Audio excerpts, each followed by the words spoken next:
The 8th day is over. You have only 2 more days left.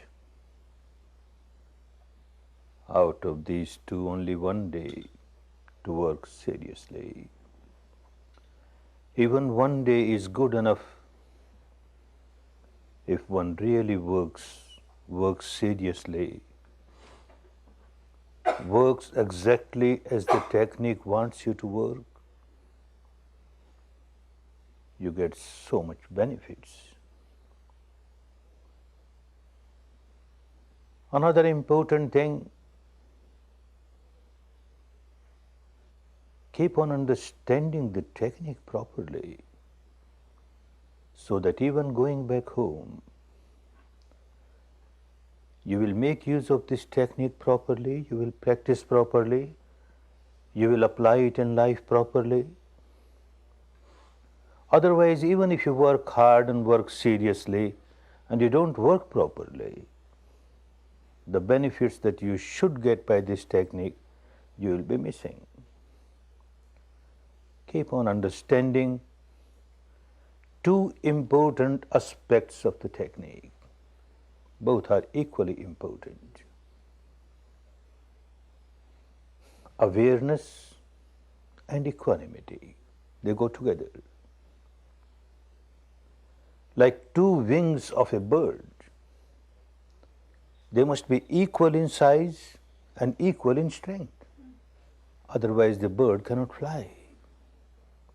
Like 2 wheels of a bullock cart or the horse cart, they must be equal in size and equal in strength. Otherwise, they won't work. So both are equally important, awareness as well as equanimity. If you are aware and you are not equanimous, the purpose is not served. You are equanimous but not aware of the sensations, the purpose is not served.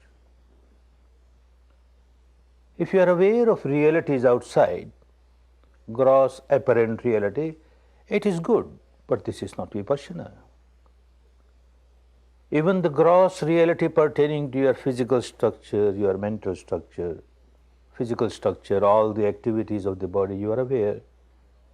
Mental structure, some very solidified gross emotion comes in the mind and you are aware. It helps. But this is not the teaching of the enlightened one. He wanted you to work with the sensations on the body. There were teachers before Buddha. There were teachers contemporary to Buddha. There were teachers after Buddha also. And nearly all of them, unless someone who was involved in any kind of immoral activity. Otherwise, every real saintly person will advise the same thing. The objects of your sense door. Don't react to these objects of the sense door. The shape, the form, the color, the light, the sound, the smell, the taste, the touch, the thought. They may be pleasant, they may be unpleasant. Don't react to them. Don't generate craving. Don't generate aversion. This was not something new given by Gautama the Buddha. This was not his enlightenment. His enlightenment was to go to the depth of the problem. Everyone else was giving importance to salayatan, the 6 sense doors, and their objects, as if the craving and the aversion arises because of these objects of the 6 sense doors, which at the apparent level is true. But his discovery was salayatan pachaya phassa, 6 sense doors come in contact with the respective 6 objects. And phassa pachaya vedana, with this contact starts a sensation on the body, pleasant or unpleasant. And vedana pachaya tanha, your craving, your aversion starts after you started experiencing the sensation on the body, that link was missing. So people kept on practicing to come out of craving, to come out of aversion, but it was all at the surface level. The root was never touched. They didn't realize that they have to go to the level of the sensation on the body to take the root of the impurities out. This was the contribution of Gautama the Buddha to the mankind, to come out of their misery from the depth level. And if we miss this, then awareness is not complete awareness. Awareness of the sensations on the body and equanimity towards the sensations, pleasant or unpleasant. These are the two wheels of this cart. These are the two wings of this bird. Both must be equal in size and equal in strength for your progress. You started observing your respiration and observing respiration on a small area. When he wanted you to do this, there was a meaning behind it. If you work on a bigger area, then mind will not become that sharp. Then only the mind will feel very gross sensation here, very gross sensation here, some pain here, some pressure here, some heat here, but can never become sharp. The smaller the area of awareness, sharper the mind becomes, more sensitive it becomes, and by the time you reach the third day, you started feeling sensations here. You further narrowed it down and you felt sensation on this area. It became easy for you to feel sensations everywhere. This is a very important station of the path of liberation. One has to reach this station where one feels sensations everywhere, gross or subtle, but everywhere. No part of the body should remain blind or blank. That means without any sensation. Sensation is there all the time, everywhere. But your mind should become sensitive enough to feel them. Very important station. But you can't do anything, you can't force that. It just happens naturally. Your job is to keep moving, stay where there is no sensation, stay for a minute, keep moving, stay for a minute. Very patiently, you find your mind is becoming subtler and subtler, is becoming more and more sensitive, and it starts feeling everywhere. Second important station, again very important station, the dissolution of the entire structure, mind and matter. It turns into mere vibrations. Vibration, he called it bhanga. Bhanga means dissolution, total dissolution. Again, you can't do anything. Let it happen naturally. You keep on observing, your mind becomes subtler and subtler, sharper and sharper, more and more sensitive. Automatically, the law of nature is such, the solidified, intensified, gross sensations, they start getting divided, dissected, disintegrated, divided, dissected, disintegrated, and they start getting dissolved, dissolved, dissolved. That is bhanga. You start getting a free flow of very subtle vibrations throughout the body. It's a very important station, and yet he says it is a very dangerous experience. Dangerous in the sense that having come through all the unpleasant, gross, solidified sensation, suddenly you come to this very pleasant flow of vibration. According to the old habit pattern of the mind, you start developing craving and clinging for it. Oh, so wonderful. And he says this is the danger, very big danger. One can remain equanimous with the unpleasant ones, expecting that they will pass away and I will start experiencing subtler ones as others have started experiencing. But when the subtler one comes, one gets so much attached to it. This is a stage very, very frightening, he says, very dangerous.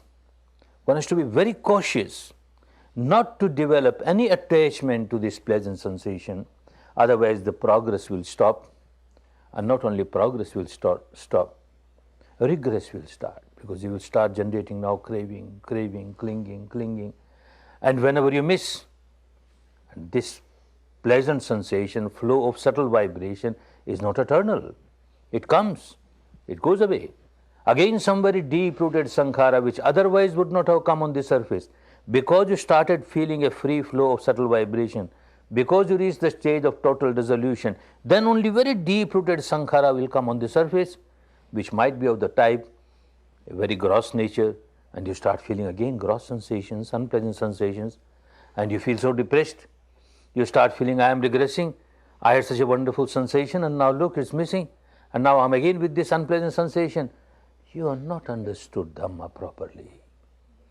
You started playing games of sensations. This is what one keeps on doing the whole life. A sound, pleasant or unpleasant. A sight, pleasant or unpleasant. A smell, pleasant or unpleasant. A taste, pleasant or unpleasant. A thought, pleasant or unpleasant. Now similarly, a sensation on the body, pleasant or unpleasant, and you keep on reacting with craving, with aversion. What makes the difference? You have not understood Dhamma. In spite of repeated warnings, we see some students, of course few, but there are, who keep on taking courses after courses, courses after courses, but they don't understand the technique. They don't understand Dhamma. They keep on relishing the pleasant sensations, and they keep on having aversion towards the unpleasant ones. They keep on playing this game of sensation, game of sensation. This is not vipassana, not at all. We have to be very careful, understand the essence of the technique properly, so that you work properly and you get the benefit of this technique properly. Unless you go to the root level, the sensation level, and unless you have equanimity at the sensation level, whatever sensation, every sensation, gross or subtle, pleasant or unpleasant, has the same characteristic of arising, passing. This is what you have to experience. When there is a solidified, intensified, gross sensation, then arising is clear. But after some time, sooner or later it passes away. It seems to stay for some time. It arises, seems to stay for some time and passes away. When this very intensified, solidified, gross sensation gets dissolved, turns into vibration, the characteristic remains the same, arising, passing, now with great rapidity. As it arises, so it passes. As it arises, so it passes. With great velocity, great frequency, characteristic remains the same. This characteristic must be very clear. Clear in your mind, look, it is changing. And therefore, no craving, no aversion, no craving. No. This is how you change the habit pattern of your mind.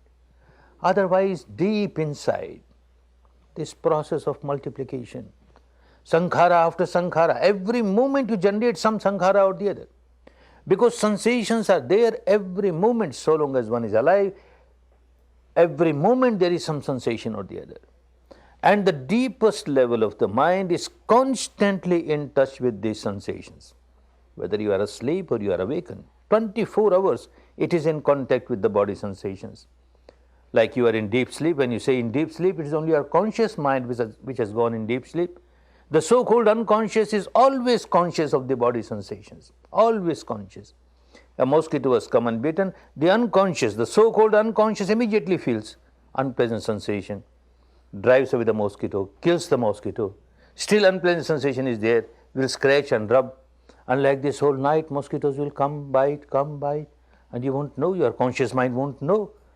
That shows there is a big barrier between the conscious and the unconscious. Similarly, when you are awakened, your unconscious mind will be busy with objects outside at a very gross level. But the unconscious, the so-called unconscious, it is the conscious which remains all the time busy with the outside object. The unconscious is constantly in contact with the body sensation and it keeps on reacting. There is a pressure somewhere, it reacts. There is a pain somewhere, it reacts. There is itching somewhere, it reacts. That reaction is continuous. That has become the habit pattern of your unconscious mind. Unless you change this habit pattern at the deepest level, you are not coming out of your misery, not coming out of your misery. You are just trying to amend the branches, the twigs, the leaves, the flowers, the fruits of the tree, but the root is decaying, is unhealthy. So long as the root is unhealthy, your tree can never become healthy. Your conscious mind can never become healthy so long as the unconscious remains unhealthy. So Buddha found out that we have to work with the deepest unconscious level of the mind. This is what you started doing. If this point remains in your mind all the time, that I have to work with the deepest level of your mind, there are many other techniques, many other kinds of meditations. We are not here to condemn them. But so far as this technique is concerned, straight away it starts working with the depth of the mind. And if you miss that depth of the mind, our purpose is not served. Because the process of multiplication continues, sankhara after sankhara. Every moment you generate a sankhara of craving or aversion, and all the time a sankhara of ignorance, you don't know what is happening. This is misery. Every sankhara is a misery. Multiplication is there. In the outside world also, in the world of vegetation, this process of multiplication is there. So also deep inside, process of multiplication is there. And there is a way to stop this multiplication and change this habit pattern. Like outside world, a small seed of a banyan tree. In tropical countries, we have a very huge tree, banyan tree, very tiny seed, size of a sesame. This small tiny seed contains this huge banyan tree. You plant it, a tree comes out which grows so huge, and it stays for centuries, very long life. One seed has started giving fruits. Every season, hundreds upon hundreds of fruits. And so many centuries, fruits after fruits, millions of fruits, one seed only. However long life this tree may have, a time will come when it will become old, will decay, will die, fall down, no more fruits. At the apparent level, one may say that one seed has given millions of fruits, but after all, the story ended. The story does not end. The multiplication continues. Understand how it continues. The seed that one planted and this huge banyan tree, fruits it started giving. The law of nature is such. You don't have any fruit which does not contain the seed of the same quality, one or more. Every fruit will contain seed. And again, this seed contains a huge banyan tree and millions of fruits, millions of seeds, and every seed has got a huge banyan tree. Oh, endless process of multiplication, endless process of multiplication. But nature has also helped to understand that how this process can be stopped. It is true, every seed has one huge banyan tree. But this seed requires a fertile soil. It requires water. It requires fertilizer, manure. You throw it on a rocky land, it can't grow. Banyan tree cannot come out of it. But our difficulty is that these seeds of sankharas, millions of them are coming because of our seed that we planted once. So many are coming now. And we keep on giving good fertilizer to every seed that comes. Keep on giving very fertile soil to them. Oh, my sankhara, you keep on growing. Oh, my misery, you keep on growing, you keep on growing, you keep on growing. What ignorance. This is what one keeps on doing. Like one carries a tank full of gasoline, petroleum. One spark comes from outside, comes in contact with it, and a big explosion, huge explosion. Thousands upon thousands of new sparks, without understanding that every spark that you have generated now will bring hundreds and thousands of sparks in return. And then again, every spark that comes, you will be giving all that gasoline again. Multiply, multiply, multiply. At the intellectual level, one understands this multiplication is so dangerous for me. I should not generate sankharas. Every sankhara is so harmful. Every sankhara is multiplication of my misery. And yet, it is merely an intellectual understanding. Unless you practice properly at the level of sensation, you can't come out of it. One knows very well, somebody is bringing fire towards me to burn me. The best thing is that I keep my water hose ready. When he comes, I open my water hose and extinguish the fire immediately. That one understands at the intellectual level. But at the actual level, somebody is bringing fire. I open my petrol pump, burn. I throw a bucket full of petrol over him. You burn, I burn, both of us burn. And later on you realize that was so wrong, I should not have done that. When fire was brought towards me, I should have used water to extinguish it, not the petrol. And you go to your God Almighty, to this God, that God, Goddess, and pray, I made a mistake. Please excuse me, I made a mistake. Next time, the same mistake. Next time, the same mistake. You're not coming out of it. It doesn't help. Because you don't know what is happening deep inside. Deep inside, there is always this volcanic eruption, always this negativity, the reaction of negativity, and you can't come out of it unless you start observing the sensations on the body. You have to feel the sensation, one important part of the technique. You must make your mind so sharp, so sensitive that you feel the sensations. And another part of the mind, another part of the technique, remain equanimous. Remain equanimous. Don't react. Don't react. Keep on understanding. This is anicca. This is anicca. And this is not a false belief. Don't accept because Buddha said so. Don't accept because the tradition says so. With your own experience, you find things arise. Sooner or later, they pass away. They arise, they pass away. They arise, they pass away. When everything gets dissolved, then arising and passing is with great rapidity, but the same technique, the same reality, arising, passing is there. It is anicca, it is impermanent, it is impermanent. And like this, you start changing the habit pattern at the deepest level of your mind. That is very important. One has to understand this. Law of nature is such that once you stop generating new sankharas, the old ones will start coming up on the surface and get eradicated. You remain equanimous, they will come on the surface. You remain equanimous, they come on the surface, they become weaker, weaker, weaker, and get evaporated. This is law of nature. This is what was realized by this enlightened person. This was his discovery. When he said sankhara pachaya vinyana, the chain link, the vinyana, the mind consciousness, the consciousness of the mind, every moment it arises, passes away, arises, passes away. And the nearest cause of this is sankhara. Every time you generate a sankhara, the vijnana of the next moment, the consciousness of the next moment arises. Again you generate sankhara, the consciousness arises. Next moment, mind of the consciousness of the mind arises next moment. Like this process goes on, goes on.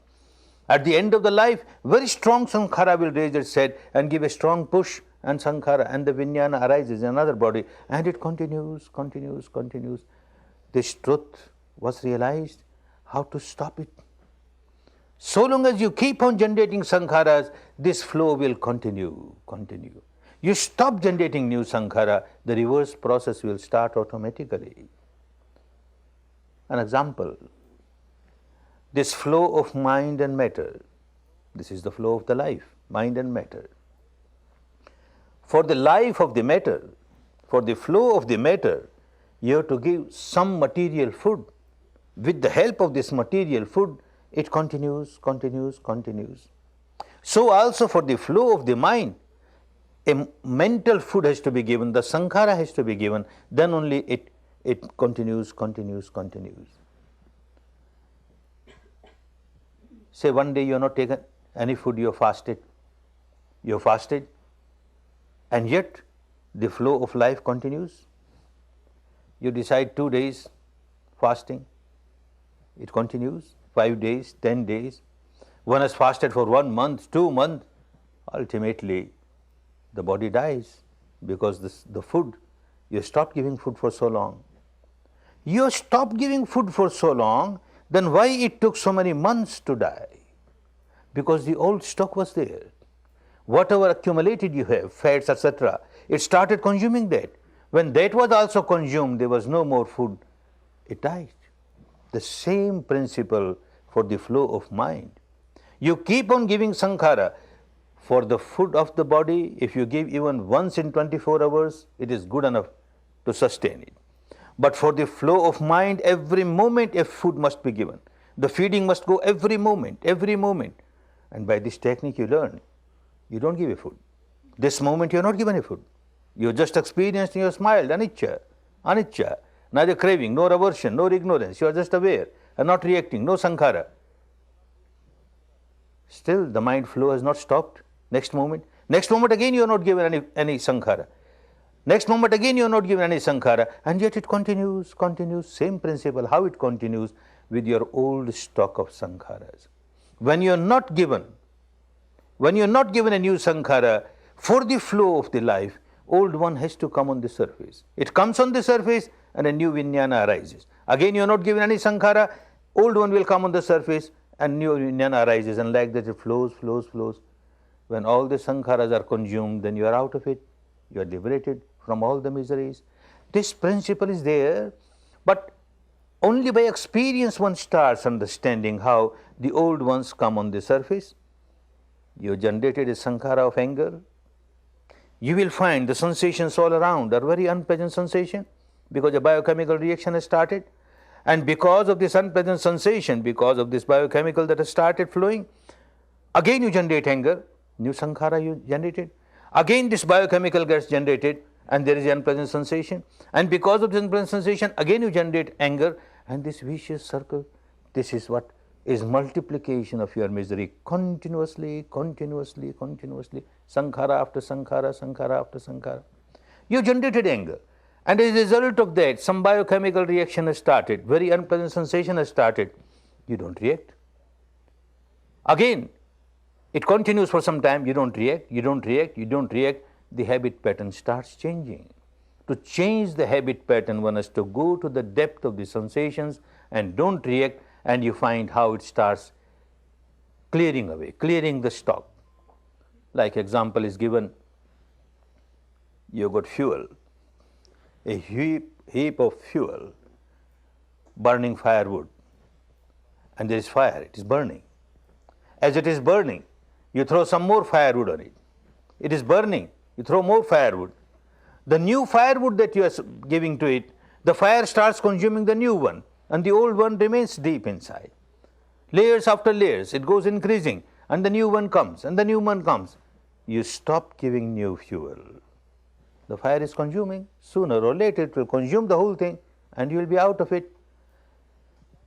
People understand it in different ways, how the old ones get eradicated. The fact is, it gets eradicated. How it gets eradicated? A research scientist of this part of the world came to my teacher about 30 years ago. He was a friend of my friend, so common friend.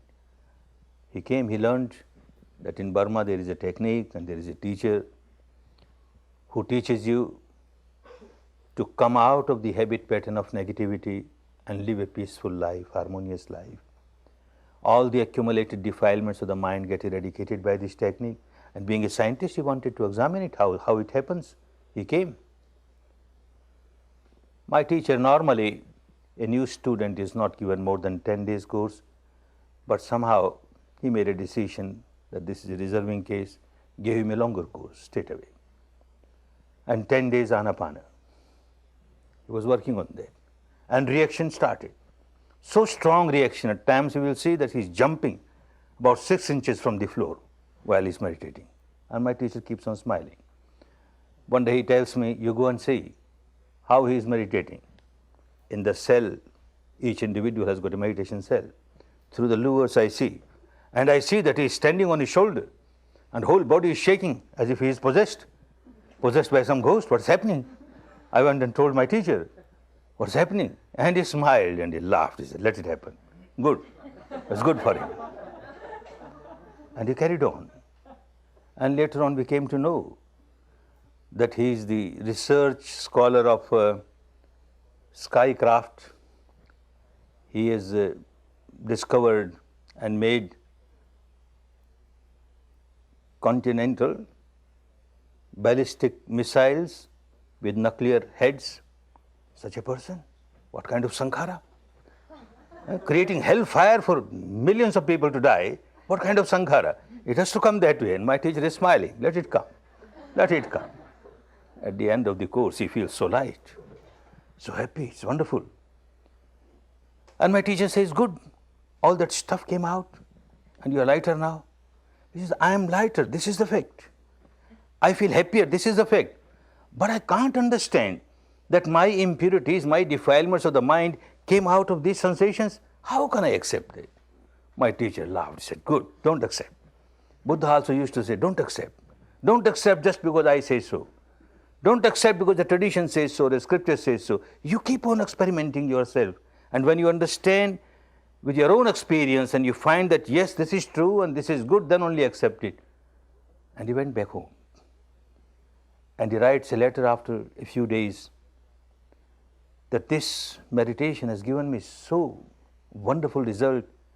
I was such a short-tempered person, so much of tension in me, always having very cross relations with those who were working under me or my superiors, and even didn't have very good relationship with my wife. Now everything is changed. And I understand not that everything is changed, I am changed. A big change has come in me. And I find everywhere, it is so good, it is so good. Yet I cannot understand what these sensations have got to do. How my impurities went away by sensation. I am a scientist, how can I accept it? After a few years, he came again, worked again for a long course. And going back home, he writes a long letter with a big article. He is a metallurgist, specialist in purifying the metal used in the spacecraft, etc. He says, we have got a principle, a theory. A particular metal has to be purified, it must be ultra pure. Even one particle, one molecule in a million molecule should not be a foreign molecule. It must be 100% pure, ultra pure. And for that, we melt it, then we take out a ring which is 100% pure. And this hot ring, we pass over this rod-like shape of this metal which we want to purify. And this ring, because it is pure, it develops some kind of magnetism and it starts pulling out all the impurity from this rod. All the molecule, even one in a million, cannot stay, it has to go out invisibly. And the molecules which are there, they are in so much order, it gets so much strength. Oh, this is what Buddha found out. This ring of pure consciousness moving from head to feet and feet. If this ring is not pure, it doesn't work. If this ring is reacting, craving, aversion, it doesn't work. But because it is pure, it is not reacting, no craving, no aversion, it keeps on purifying. This is his way of understanding. Different people understand in their own way. But the fact is that it does purify.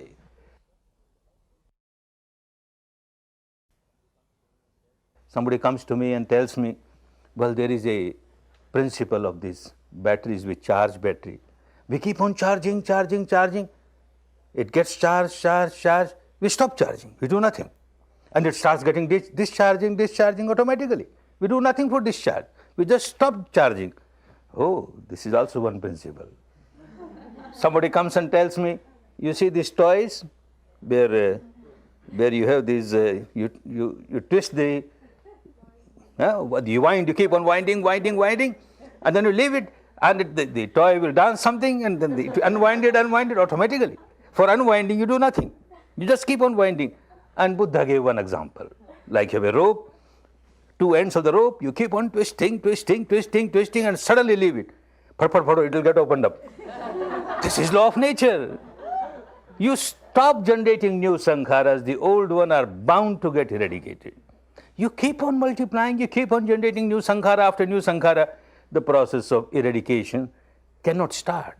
There is always a process of multiplication, that means process of your misery multiplied. Every time the sankhara is multiplied, every time your misery is multiplied. So simple to understand and yet so difficult, people forget it. And they keep on generating sankhara after sankhara, misery after misery. This is what one has to learn. Be aware of the sensations and don't react to the sensations. The awareness of the sensations and not reacting to the sensations. So simple. This is the technique. You miss this and do anything else, then the result will not be there. You be with it and the result are bound to be there. Little by little, your own experience will say that. Like a ordinary housewife, she buys some soap or some detergent, the dirty linen is there, you use the soap, the dirt goes away. It is not the job of that housewife to see what chemical was there in this soap which went against the dirt and how it was purified. This is the job of the research scholars, the scientists, let them do. But for the ordinary person, the misery is there, the suffering is there. Because of this habit pattern of generating sankharas after sankhara, you stop generating sankhara and you find you are coming out of your misery. Your habit pattern is changing. People who are very much addict of their anger, they are coming out of their anger. Addict of passion, they come out of their passion. Addict of any kind of impurity, they start coming out of it. The result is there. So the proof is there because you experience it, and you accept it only when you start experiencing the truth, the result which is good for you. And this is what the whole life he kept on teaching. This is what he kept on teaching. Equanimity. Equanimity. Your equanimity inside must manifest with equanimity outside. Equanimity inside, in your daily life now equanimity should come. Equanimity should come. Vicissitudes of life will be there. The teaching was not merely for monks and for nuns. It was equally for the householders. Number of householders used to come to him. One group came and told him, sir, we are not prepared to become monk or to become nun. We have to live as householders. Will the technique work for us? Can we also get liberated? Surely, technique is technique for all. One becomes a monk or a nun, then there are no responsibilities of life. One can give whole life for this purpose and the result come earlier. But as a householder, there are multifarious responsibilities, and with all those responsibilities, you can't give that much time, so it takes little longer. But it works, even for the householder. And he gave a sermon for the householders. How the technique works for the householder? All the responsibilities of a householder. One has to look after all the responsibilities. If you are a householder, you don't run away from your responsibility. Your responsibility towards your family members, towards the society, towards your relatives, all that you are performing well, at the same time you are practicing. And he gives 32 welfare of a family man, family woman, how to acquire those 32 benefits of Dhamma. One superior than the past, and like that when he comes to the last, highest one, he says, Putthasalok dhamme cetang yasan kampati ashokang virajang khemang etang mangalamuttamang etang mangalamuttamang. This is the highest beatitude of life. What is it?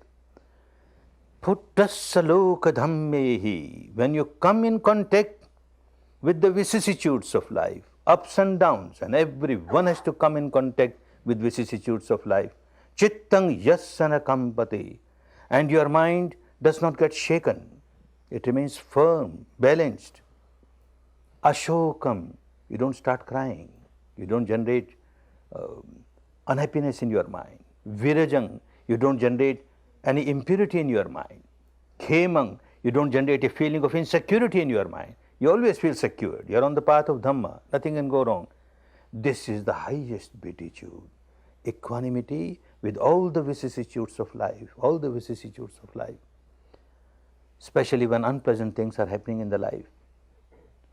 It is easy enough to be pleasant when the life flows along like a sweet song. But the man worthwhile is a man with a smile when everything goes dead wrong. And everything goes dead wrong so many times in our life. Everything goes dead wrong. Yet you have to smile, not like an actor or an actress. Smile from inside, because the sensation will be there. Very unpleasant sensation will be there. And you smile at the sensation. Anicca, you are also anicca. Let me see how long you last. And this is what the Buddha's teaching is. Law of nature is. Remain equanimous in every situation, all the vicissitudes of the life, and you find wonderful. Even in his own life, whatever he was preaching, he was practicing himself in his own life. Even an enlightened person has to pass through vicissitudes of life. Ups and downs are bound to come. He started teaching this Dhamma to 5 of his friends, companions, which spread to 50, which spread to 500, to 5,000, and like this started spreading. Nearly the entire population of northern India started practicing this in his lifetime. People get benefit. Some remained very much against him, partly because they didn't understand what this person is teaching. They thought perhaps he is teaching something against our religion, our tradition, and our religion will get finished by his teaching. And partly because it was a question of livelihood for them. They were priests. And his teaching, if people start following his teaching, there is no more rites, rituals, religious ceremonies, nothing. You just observe yourself and purify yourself and live a healthy life, happy life. What these rites and rituals will do. And if there are no rites and rituals, they will miss their livelihood. So opposition was there. How to stop his preaching? There was one way in those days. There used to be big debates, public debates, and lot of hooliganism was there, Gundaism was there. People will come with large number of their followers and shout, and there is no actual debate. It's more a rowdyism. But still, that was popular there. And if somebody is defeated, then his teaching people won't accept. So they will come to fight with him, to debate. But when they come to the gate of his ashram, they start scratching their head. He's a very intelligent person. How to debate with him? Not easy, even rowdyism, because he answers so calmly. Let us make our points. How to discuss, what to debate. And let one of us will be a leader. You be a leader. You be a leader. Somebody says, all right, I'll be a leader. Let us jot down all the points. Jot down all the points. You don't carry long matted hair on your head? Yes, yes. In those days, all the hermits, they used to have matted hair on their head. You don't have long mustache or beards? Yes, yes, long mustache or beard. You don't have the garland of beads around your rosary? Yes, yes. You don't wear a skin of a deer, animal around your waist? Yes, yes. You don't smear ashes on your body? Yes, yes. Then suddenly somebody says, all these questions have already been raised. And whenever people raise these questions, he smiles. He says, I don't like it. You like it, you carry on. I'm not quarreling with you. You carry on if you like it. I don't like it. How can you quarrel with somebody that he doesn't do? Let us find out something wrong in his practice and his teaching. All right, tear this away, new list. What is he preaching and what is he practicing? He preaches Sila, morality, and he practices morality. How can we argue on that? Morality is wonderful. If somebody living the life of morality, teaching others to live a life of morality, we can't quarrel. What else? He is teaching Samadhi. And what is Samadhi? Mastery over the mind. Mastery over the mind? I could not get mastery over my mind. I have been trying so many years. If somebody has got a technique which makes you the master of your mind, it is wonderful. How can you fight? No. What else? He is teaching Panya. What Panya? A process by which all the impurities of the mind go away. Impurities go away? My impurities have not gone even little. If impurities go away, wonderful. How can we fight on this point? No. What else? Nothing else. He doesn't talk anything else. He says, I teach and I practice only Sila, Samadhi, Panya, Sila, Samadhi, Panya. All other things, your beliefs, your dogmas, your philosophies are beyond me. I got nothing to do with them. You carry on whatever you like. But these three are important. This is the essence of Dhamma. They go away because they can't argue. But somehow something should be done so that his preaching gets stopped. And one way, find out some scandal. If there is no scandal, create a scandal. And for a monk, what scandal? There can be only two types of scandals, money or woman. Money, we can't create a scandal of money because he has left all the householder's life as a prince, all the luxuries, and keeps nothing with him. But women, yes, something can be done. Because men and women both come to learn Dhamma from him. So they trained one young, beautiful girl. Every evening she will go to the ashram of Buddha, sleep under a tree with very heavy makeups and all.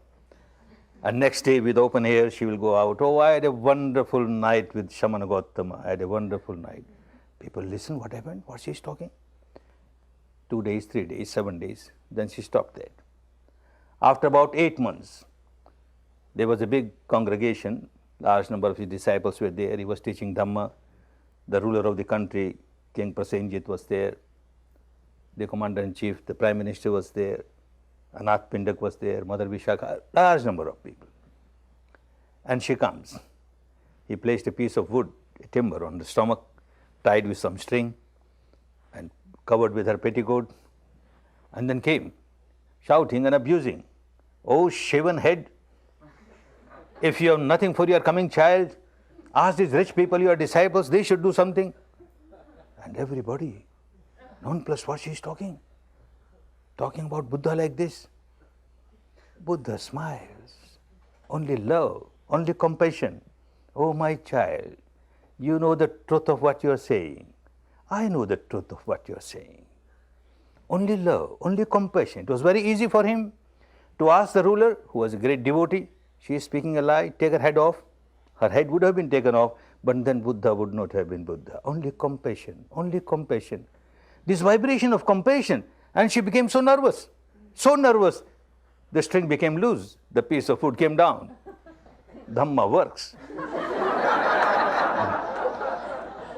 Katvan kathamudaranga yugabhiniya Chenchaya dutavachanang janakaya majhe Santena soma vidhina jitva munindo. He was successful by the calmness of his mind, by the harmony of his mind, by the peace of his mind, not by quarreling. You can never be successful. This he practiced in his life. So many situations came in his life, and he kept his mind so calm, so tranquil, so pure, so harmonious, good for himself, good for everybody. One more incident. An old Brahman, he was very angry that this fellow Buddha is teaching something which is totally against our religion. My own family members, my sons, my daughter-in-law, they all stop these rites, rituals, ceremonies, and they sit in a corner and do this respiration, sensation, what they are doing.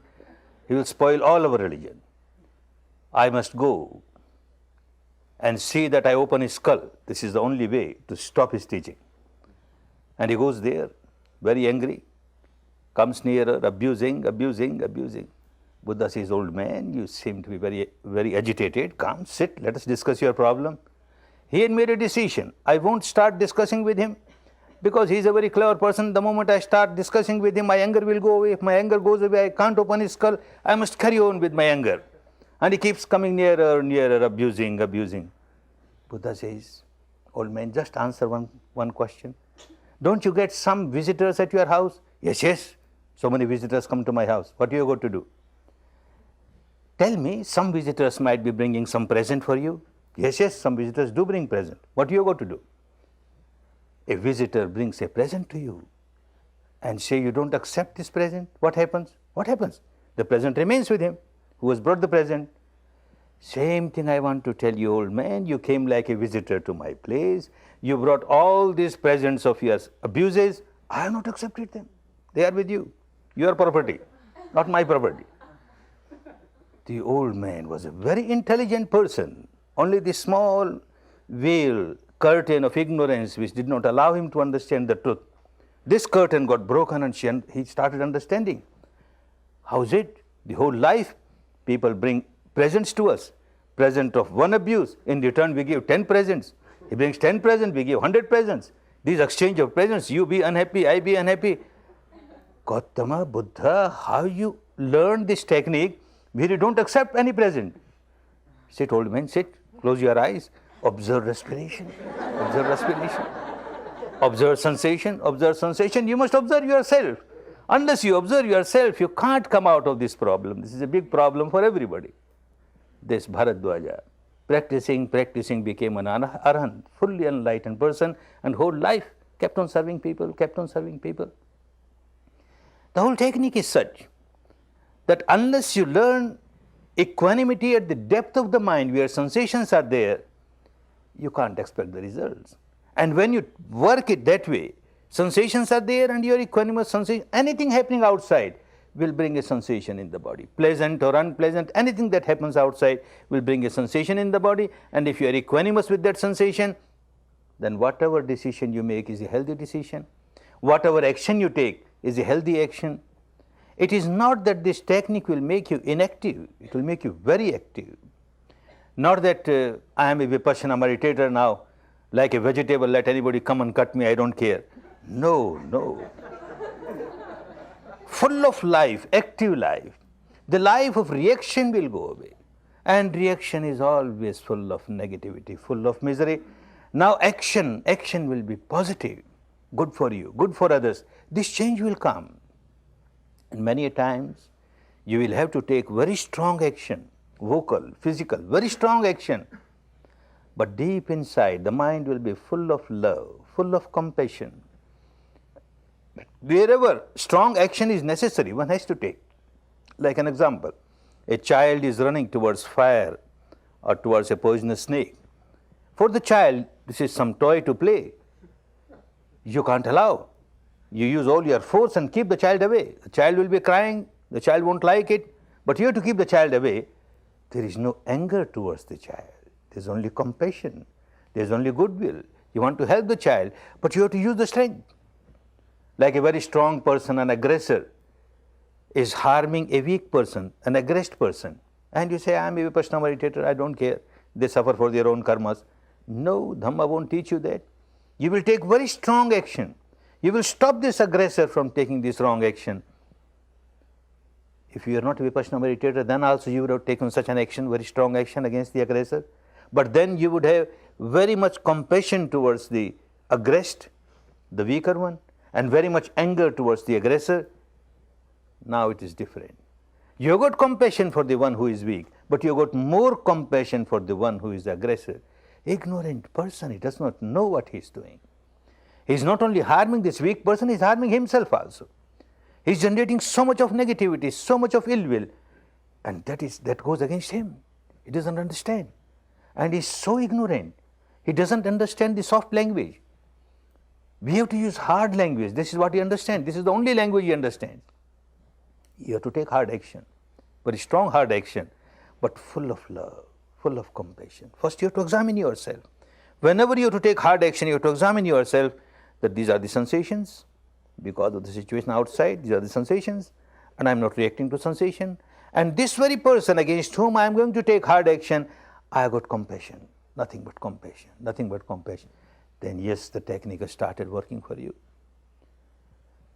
Many incidents in the life of my teacher, Siaji Ubakhin. At times, he used to take very hard action. And sometimes those who were not very close to him, they will doubt what sort of Vipassana teacher he is. Sometimes he shouts so strongly. How is it? But those who were very close, it was so clear to us. When he shouts, there is no trace of anger, and yet it appears as if he is very angry. Deep inside, only love, only compassion. Of course, he was a very strict disciplinarian, even in his office when he was working with the government, and so also with the center. Whatever rules are there, discipline is there. Every student must work according to discipline, because the purpose of one's coming here is to learn and to develop in Dhamma. If one is not working properly, then no use. So at times he will be very strict. There are meditation cells. Somebody will come out of the meditation cell and start walking here and there. He will question, hey, what you are doing? I say, sir, it so happened, I came out, all right, I go back. After some time again he comes out, hey, what happened? And again some excuse. And when you find this fellow is not working according to discipline, then sitting in the hall, he will say, Goenka, I have to use some harsh words for this person. Let me go down.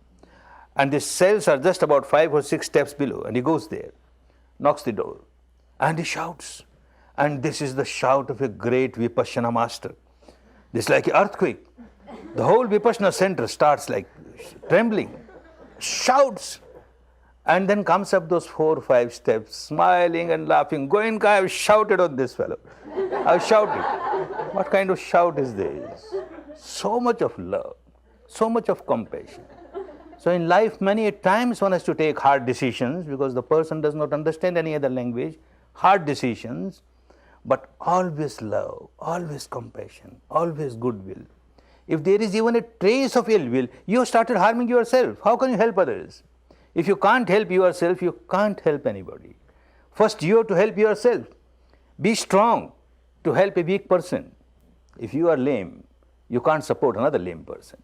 If you are blind, you cannot show path to another blind person. First get yourself very healthy. Help yourself first and then you will start helping others. Buddha said there are 4 types of people I see in this world. One group of people like running from darkness towards darkness. Another group of people running from brightness to darkness. Third group of people running from darkness towards brightness. And the fourth group of people running from brightness to brightness. He never gave any sermon in mysticism. Swakkhato Bhagavata Dhammo. The teaching is so clear. So whenever he said something which people may take different meaning, he explained it immediately. What is darkness? What is brightness? How one keeps on running from one to the other. The first group, from darkness to darkness. Someone is full of misery in different ways, health-wise, money-wise, family-wise, society-wise. All around there is misery, misery, misery. This is darkness, life of darkness. There is no happiness at all. And yet, every moment this person is generating nothing but anger, hatred, I am in this position because of that so-and-so, because of so-and-so, because of so-and-so, anger towards so-and-so, hatred towards so-and-so, ill will towards so-and-so. Darkness is already there and one is planting seed of darkness. Misery is already there, one is planting seeds of misery. This anger, hatred, ill will bring nothing but misery, nothing but misery. So his future is also full of misery. Present is misery, future is misery. Present is darkness, future is darkness. Second person, running from brightness towards darkness. Brightness is quite happy, money-wise, family-wise, health-wise, society-wise, good status and everything. But madness, such an ego-centered life, such a self-centered life, hating everybody else. They are all useless fellows. I am so smart, that's why I am so happy. I have got so much money, position, power, status, hating everybody. So now he is happy. Because of some past good karmas of the past, he has got everything pleasant around. But every moment, the seed that he is planting is seed of misery. Misery. So from brightness, this person is running towards darkness. From brightness to darkness. Third person, exactly same as the first person. There is misery all around, but there is wisdom inside. One keeps on smiling. Oh, this misery has come because of some past bad karmas of mine. Let me settle my account. I carry on my vipassana, anicca, anicca, anicca. Somebody seems to be a reason of my misery. Certainly this person is not the reason of my misery. He has just become a vehicle. My misery was bound to come through this person or through some other person. So he generates only love and compassion towards such person. He is planting seed of love, of compassion. Now there is lot of darkness, but future is brightness, brightness. Sooner or later this darkness will go and then only brightness will come. The planting of the seed now is seed of brightness. It will bring brightness, will bring happiness. And the fourth, from brightness to brightness. All the facilities of the life are there, money-wise, health-wise, society-wise, family-wise, but keeps on understanding there is wisdom. All this is because of some good karmas of the past, and however good karma I might have done, they are not eternal, the fruit is not eternal, going to stop. So now what I am doing now, I must make use of all this money, position, power, status that I have for the good of others, for my maintenance, for the maintenance of those who depend on me, and then for the good of others, for the good of others. So all the time he is generating love, compassion, goodwill, love, compassion, goodwill. All his actions, vocal, physical, mental, are for the good of others, good of others. He is planting seed of brightness. From brightness he is running towards brightness. From happiness he is running towards happiness. We should not remain in the first or the second category. We must remain in the third or the fourth. Third or fourth we can't decide. At times the life will be full of darkness because of the past karmas. At times the life will be full of brightness because of the past karmas. But we are the master of the present karma. Buddha said, Attahi attano natho, attahi attano gati. You are your own master, nobody else. And you are the master of your future, nobody else. At least whatever happened in the past, happened in the past. But now, you should not generate a single sankhara which will bring misery for you. You are your master. If you are master of the present, future is nothing but the child of the present. You be master of the present and see that your present is full of Dhamma, future will automatically be full of happiness. No darkness will be there for future. Develop this mastery of the present moment, and this is Vipassana. Be master of the present moment. At this moment, I am my own master. I won't plant any seed of misery. I won't plant any seed of darkness, only seed of brightness, seed of happiness, good for me and good for others. See that you practice it properly. The results are bound to come. Good results are bound to come. Understand the technique properly. The one day that you have to work seriously, take out as much defilements as you can and get established in the technique. You have to be aware of the sensations and equanimous with the sensation. Rest, leave to Dhamma. The results are bound to be good. Aware of sensation, equanimous to sensation. Aware of sensation, equanimous to sensation.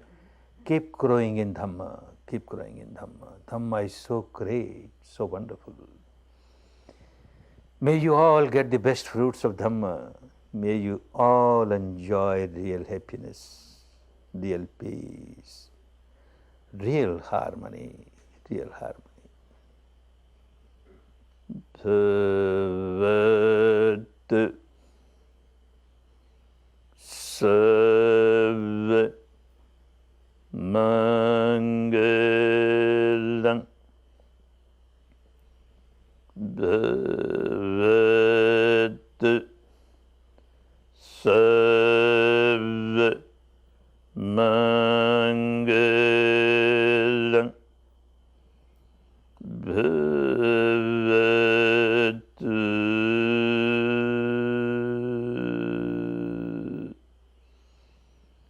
Sarva Mangalam.